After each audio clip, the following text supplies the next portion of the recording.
রফিক মিয়া ছিল একটা ছোট গ্রাম বাঁশবাড়িয়ার একজন সাধারণ কৃষক।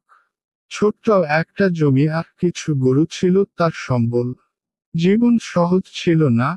ভোরবেলার সূর্য ওঠার আগেই মাঠে যেতে হতো, কাঁধে কোদাল, হাতে লাঙ্গল। কিন্তু রফিক মিয়া কখনো হতাশ হতেন না।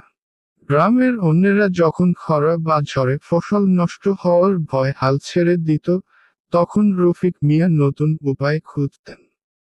তিনি গভীর রাতে বই পড়তেন, গ্রামের লাইব্রেরি থেকে কৃষি বিষয়ক বই এনে।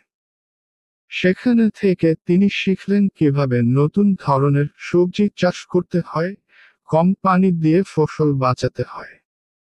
দিনের পর দিন, বছরের পর বছর রফিক মিয়া পরিশ্রম করে তার জমি রূপান্তর করলেন। তিনি প্রথম ব্যক্তি ছিলেন যিনি গ্রামে ড্রিপ ইরিগেশন